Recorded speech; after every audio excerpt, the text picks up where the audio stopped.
Bu ilin yanvar ayında Marniyoli Bələdiyyəsinin Yuxarı Salar kənd sakini Həsənov Rufana məxsus 39 baş xırda buynuzlu heyvan oğurlanıb. Kənd sakini bildirir ki, heyvanlar gecə saatlarında onlar yatan zaman tövlədən aparılıb. Onun sözlərinə görə oğurluq hadisəsinin baş verməsində əli olan şəxs onların öz çobanları olub. O hadisənin evin həyətindəki təhlükəsizlik kamerasına düşdüyünü də bildirib.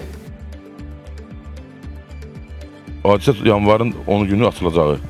Qalıb saat 9-da işləmiş qoyunu çıxartdıq, buyurdu qoyunumuz yoxdur. Bölüb aparıblar. Çobanım var idi Qaxetdən. Nataraşivili Royun. Onlar şübhələnmədi, bilən tərəf şübhələnmədi. Telefonu polis yoxladı onu. Nəsə heyvan getdi, belə baxdıq yoxdur heyvan. Heyvanın izinlə getdi, uşaqlarla beraber. Getdi aşağı saranın üstündən belə gedib, Daçanyandan, Daçadan belə düşübdü heyvan. İzinlə getdik. Polisə də bildirdi, polis gəldi, getdi, dedi Şamyan tərəfə yoxdur. Orada yoxladılar, dedi ki, burada yoxdur. Sabah dedi ki, belə da heyvanı eləmək lazımdır. İzinlə tapmaq lazımdır. Dedi ki, narahat olmayın, tapacağız heyvanı. Bana məlumatlandırdılar, onlar dedi ki, 100% eləyəcək, heyvan tapılacaqdır. Narahat olmayın. Biz də gözlədik, polisə cavab gözlədik. Böyün, sabah. Yəni, oraya hər yerə əl atdıq. Sonra mən ölgəndim ki, heyvan aparıblar qonşu kəndə. Mən də polisə məlumat edin, belə da hər yeri özüm məlumatlandırdım. Uşaqlara xəbər edelim, sağ olsunlar, deyirlər. Polisə dedim, 2-3 dənə yer var, oranı yoxlamaq lazımdır. Məndən şey istədilər, orden istədilər. Silədabad əldə orden istədi, polisin özü orden istədi, dedi ki, belə orden biz gələ bilmərik. Çobanın oğlu başqa yerdə işləyirdi. Sonra ki, məqazın gəlmişdi, mən belə qoyunlarım olacaq, dəli oldu. Dedi ki, Rufan dedim, atam dedi, bana heyvan gətirmişdi. O köydə 3 dənə, gecə saat 12-də taksi ilə. Ki, belə, bunun çobanın özünün Tiflisdə var, pasiyəni oğru edildiyi yer var. Oğlu bana təsdiqlədi. Yəni, səs azı var burada, polisə də apardım. Polis bana dedi ki, elə bana bu lazım idi. Daha şahat var. Getdi orada izahat verdi, mənim atam dedi, oğrudu, o heyvanı o aparıbdı, bana da gətirmişdi, taksi ilə gecəmi dedi, taksi aralar elənmişdi. Taksi aralarım, dedi, mənim atam aparıb. Götüm onu bir zəng elədim, WhatsApp-ına zəng elədim, bir görüntülü zəng elədim, Royun, dedi, harasına geri şikayət elə. Rufan Həsənov qeyd edib ki, baş verən oğurluq hadisəsi ilə bağlı əldə kifayət qədər sübutlar olsa da, lakin polis məsələyə ciddi yanaşmır.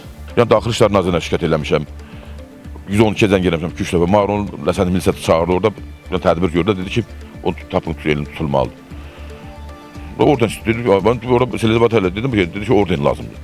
Orden mən zahmatın öyünü, ofisilə mən yerim orden lazım. Damda açacaqdı, baxacaqdı, pis qutarı qıraqdan baxıyor. Özləri də bilirlər kimdir, nəçin. Bilmirəm, bu işin dalında kimdir duran nədir, mən tələb eləməm, axıra qədər gedəcəm. Son olaraq polisə sizə nə cavab verir? Deyir, işləyirik. İşləyir, mən hamıdan çox mən işləyirəm, hamısının məlumatını hamısını mən deyirəm. Mən bilsəm, başda elə özüm çıxardardım, heç mən polisə yanaşı eləməzdim. Tələbiniz istəyir. Tələbim mən istəyirdim, mən o heyvanı axıra kimi gedəcəm bu işin dalından. Ne olursa, harada olsun çıxartmalıdır heyvanı. Polisdən tələbiniz istəyiniz nədir? İstəyim, deyirəm, mən tələb edirəm ki, mənim heyvanımı çıxarsınlar. Tapsın, çıxarsınlar. İşə baxılsın, polis isə onu 5 dəqiqə tutub gətirər. Bir neçə müddət bundan öncə digər zərər çəkən kənd sakinləri də baş verən oğurluq hadisələrinin üstü açılmadığını və cinayət hadisələrinin bağlı qaldığını bildirirlər. Mənim də 18 heyvanım yoxa çıxdı. Polisə məlumat verdim, polis axtardı, bir rezultat olmadı da bir. İzi tozu tapılmadı heyvanlar. Tapa bilmədilər də, yəni.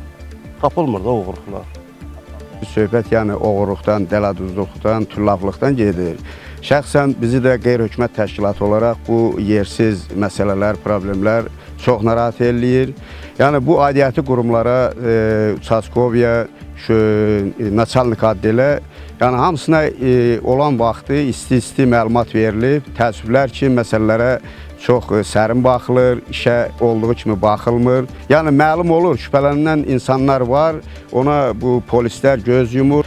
Biz tələb edirik ki, bunlar öz həllini tapsın. Yəni Naçalnik addeldə dəfələrlə baş verən bu cür hadisələrə sakit yanaşıb. Məsələ ilə bağlı Marniyoli Polis İdarəsinin Şulaveri ərazi şöbəsinə müraciət etsək də, lakin aparılan istintaq prosesləri barədə bizə məlumat verə bilməyəcəklərini bildirdilər.